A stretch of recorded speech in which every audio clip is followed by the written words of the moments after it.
बहू ने सास को समझाने की कोशिश, लेकिन सास ने उल्टा ही। दोस्तों, कहानी को पूरा सुनकर जाना।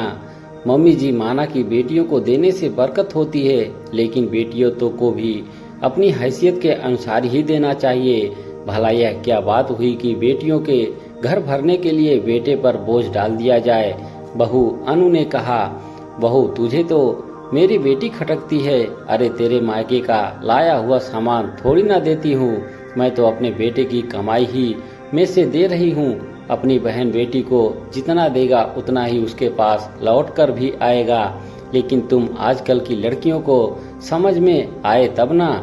ममता जी बहू को डांटते हुए बोली, मम्मी जी साल भर तो दीदी के ससुराल में कुछ न कुछ प्रोग्राम लगा ही रहता है, फिर ऊपर से आए दिन आने वाले तीज त्योहार, कितना बोझ बढ़ जाता है इन पर। जरा अपने बेटे के बारे में तो सोचिए, कहाँ से देंगे इतना सब कुछ। अनु ने समझाना चाहा, तू अपनी जबान मत चला, मैं अपनी बेटी को दे रही हूँ, किसी गैर को नहीं। कम से कम सामान ऐसा तो जाना चाहिए कि उसका ससुराल में मान सम्मान बढ़े, चीज देखकर ससुराल वाले खुश हो जाएं।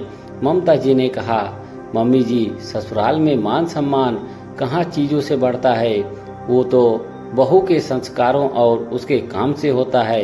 यह तो कुछ दिनों की ही तो बात होती है कि ससुराल वाले चीजों को देखकर खुश होते हैं, उसके बाद तो बहू का काम और उसका व्यवहार ही बोलता है।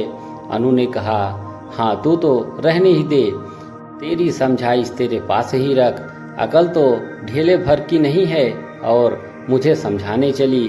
तुझसे ज्यादा दुनिया देखी है मैंने, सब जानती हूँ मैं, और तेरा पैसा खर्च नहीं करवा रही हूँ जो तू मुझे समझा रही है। ममता जी ने बस ये बात कहकर अनु को चुप करा दिया। खैर ममता जी तैयार होकर बाजार निकल गई। शाम के 6 बज रहे थे। इस समय अनु के पति महेश का ऑफिस से आने का समय हो जाता था। थोड़ी देर में महेश घर पहुंच गया तो अनु ने उनके लिए चाय नाश्ता तैयार कर उसे दे दिया और उसके साथ ही चाय पीने बैठ गई।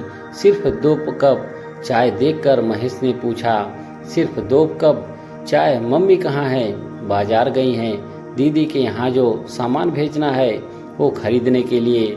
दिन में धूप तेज होती है इसीलिए शाम को गई हैं। हाँ ये बात तो है, गर्मी वाकई बहुत ज़्यादा है, सोचा था कि इस बार एसी खरीद लेंगे, पर कहते कहते महेश रुक गया। यह देखकर अनु ने उनके हाथ पर हाथ रखा और कहा, क्यों चिंता करते हो, धीरे धीरे सब ठीक हो जाएगा। क्यों चिंता ना करूं, इतनी इनकम है नहीं, महीने के 35,000 की तो कमाता हूं, उसमें से घर के सारे खर्चे, सुमित की पढ़ाई और कोचिंग का खर्चा और आए दिन आने वाली मानसी के ससुराल के खर्चे। यह तो शुक्र मनाओ कि हमारा परिवार अभी आगे नहीं बढ़ा, नहीं तो हमारे खर्चे भी बहुत हो जाते।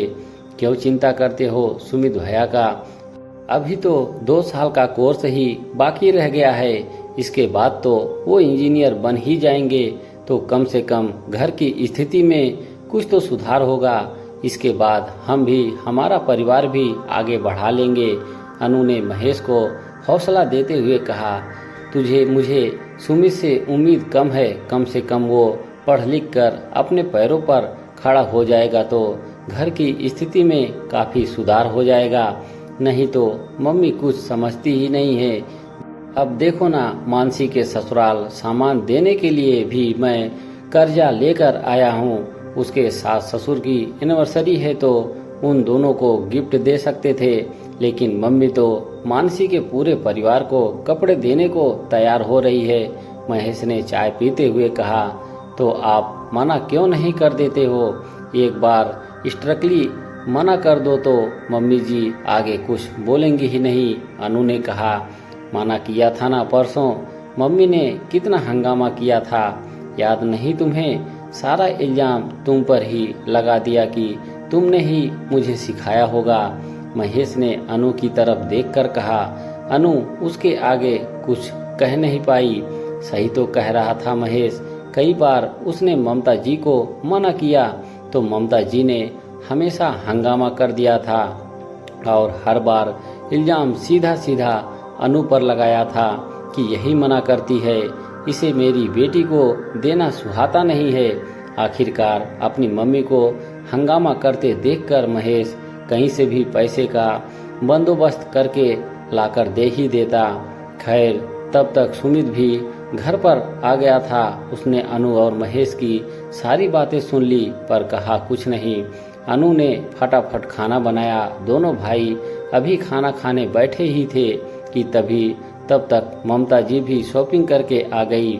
बड़ी खुशी खुशी वो बैग में से कपड़े निकालकर उनको दिखाने लगी। ये मानसी की ननद के लिए और ये उसकी जेठानी के लिए और यह ड्रेस कमर साहब के लिए है। ममता जी बड़ी खुशी खुशी बता ही रही थी कि सुमित ने कहा, मम्मी प्रोग्राम तो सास ससुर की एनिवर्सरी का है ना, फिर उसके पूरे परिवार के लिए कपड़े क्यों? आखिर ये फालतू का दिखावा क्यों? उसकी बात सुनते ही ममता जी एक पल के लिए चुप हो गई, पर फिर बोली, कैसी बात कर रहा है? बेटी के ससुराल जाएंगे तो क्या खाली हाथ जाएंगे? अरे सबके लिए कुछ न कुछ लेकर जाना पड़ता है। तुझे क्या पता, ये तो रिवाज का है, देना ही पड़ता है। और फिर ये सब देने से बेटी का मान सम्मान बढ़ता है ससुराल में। और फिर बेटे का क्या कभी बेटे के बारे में सोचा है? ये कैसे रिवाज जो सिर्फ बेटियों का घर भरते हैं और बेटों पर कर्ज का बोझ डालते हैं, और आखिर कर्ज भी उस बात का जो कि रिवाज में नहीं है और ना ही मांगे गए हैं। अचानक सुमित ने कहा, खबरदार, जो मेरी बेटी को देने के मामले में कुछ कहा तो मेरी बेटी को देना बुरा लग रहा है तुम्हें? अरे जब तू कमाने लग जाएगा तब तो बिल्कुल ही नहीं देगा उसे।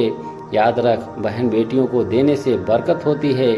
ममता जी ने कहा, हाँ मम्मी, मानता हूँ बहन बेटियों को देने से बरकत होती है, लेकिन वो औकात के अनुसार दी जाए तब।